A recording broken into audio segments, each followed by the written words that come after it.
This is Democracy Now!, democracynow.org, The War and Peace Report. I'm Amy Goodman.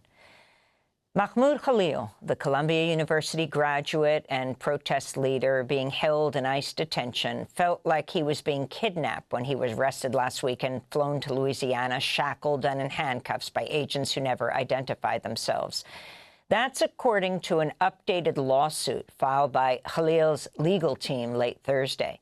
They say his treatment by federal authorities reminded Khalil, who's Palestinian and grew up in Syria, of the time he left Syria in 2013 when his friends were being forcibly disappeared by the Assad regime.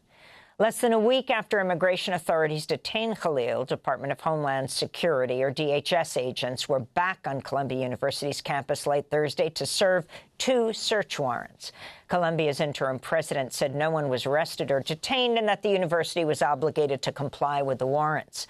Earlier on Thursday, the Trump administration sent a letter to Columbia with a list of required policy changes it must meet by March 20th in order to begin negotiations to reinstate the $400 million in federal funding the federal government canceled last week over alleged inaction in addressing what they called anti-Semitism.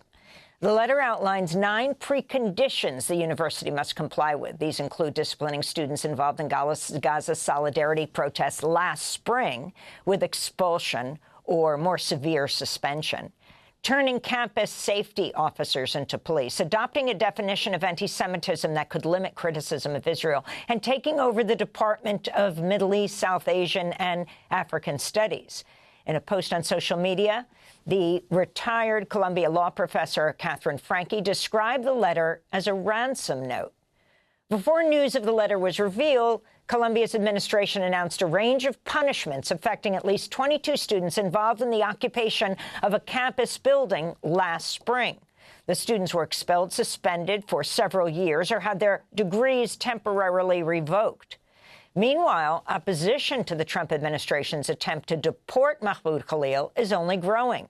Here in New York, Jewish Voice for Peace organized a nonviolent civil disobedience Thursday in the lobby of the Trump Tower, right by the golden escalator where Donald Trump famously descended as he first announced his decision to run for president back in 2015. Some 300 protesters flooded the Trump Tower lobby, demanding the immediate release of Mahmoud Khalil. Nearly 100 protesters were arrested and faced charges of trespassing, obstruction, and resisting arrest. Democracy Now! Was at the protest. We're here at Trump Tower, where hundreds of protesters have gathered, unfurling banners that say, "Jews say do not comply. You can't deport a movement," calling for Mahmoud Khalil to be freed. Banners that say, "Never again for anyone. No Muslim ban ever." People are protesting, saying, "We've got your back." Students, we've got your back. Mahmoud, we've got your back. Gaza, we've got your back. Trans people, and more. The police are beginning to move in. Those who don't want to be arrested have gone up the escalator. We'll see what happens. We're in the middle of Trump Tower, here in Midtown Manhattan. My name's Elena Stein. I'm with Jewish Voice for Peace. We're here today with 300 Jewish people and friends, all of whom are taking the day off work to occupy, to take over Trump Tower, because we know that Mahmoud's case is a pressure test. The Trump administration wants to know if they can crush dissent altogether. So it's Mahmoud's case. He's been abducted, but they're coming for so many more people. They're starting with non-citizen students. They'll move to the whole movement for Palestinian liberation, and they'll do that as a gateway to get to the whole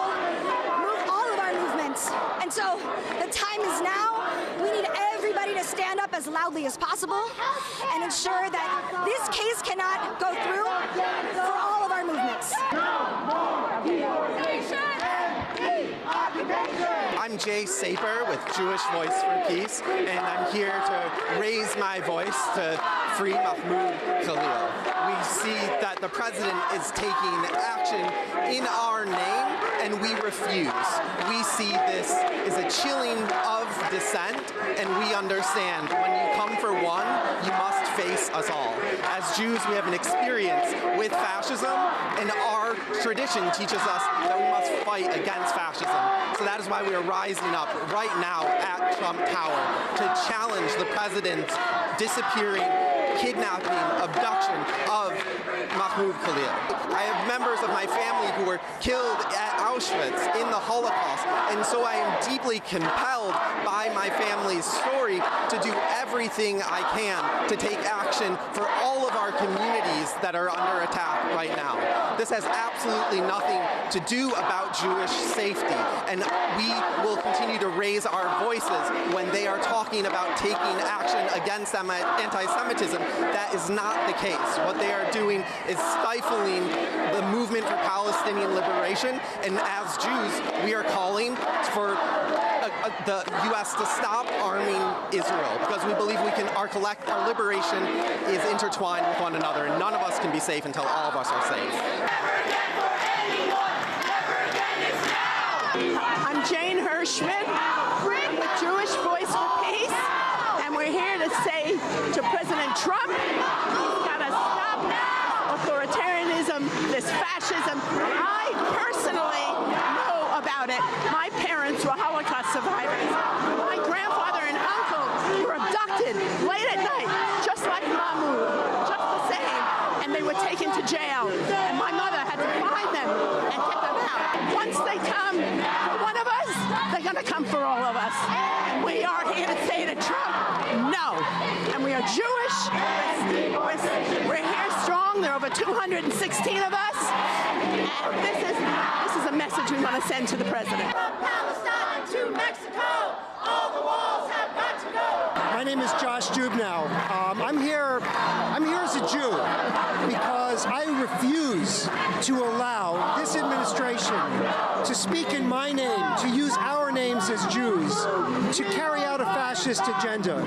There is a long history of Jews fighting fascism, and we are here today as Jews and allies to say no to fascism. The Trump administration is a government that has far-right white supremacists, people that do the Nazi salute, and he's fine with that. He's fine with supporting the AfD in Germany and other neo-Nazi and far-right groups. He's not a friend to Jewish people. The NYPD would like me to communicate that this has been your final warning and they will begin arrests now. Well, Palestine is under attack. What do we do? Well, Palestine is under attack. What do we do? I'm a militant anti-Zionist Jew. I'm ashamed. You guys have to leave here. I'm ashamed of what my country is doing. Jamal Bowman, former congressman from New York's 16th District. I love showing up here to support people who are putting their bodies on the line to save our democracy. Honestly, I didn't even know this was happening. I happened to be in a neighborhood and someone told me there's a protest happening at Trump Tower. So I walked over here to just offer my support. I'm here fighting for democracy, fighting for justice, fighting for humanity, fighting for brother Mahmoud Khalil, who was unlawfully detained in our country that's supposed to be a country that exercises First Amendment rights. Brother Khalil was a peaceful protester fighting against the genocide in Gaza, like millions across the country and millions around the world. We have to stand up and fight for him, and we have to stand up and fight for everything this democracy is supposed to stand for. We have a fascist, right-wing dictator in the White House. His henchman, Elon Musk, is a Nazi, and we need the people of our country to push back and fight back and stand up against all of the injustices and the inhumanity that's taking place in our country. Former New York Congress member Jamal Bowman standing outside the protest, where inside Jewish Voice for Peace, hundreds of people gathered at the Trump Tower, where it all began in 2015 when Donald Trump came down the same escalators and first announced he was running for president. About 100 people were arrested.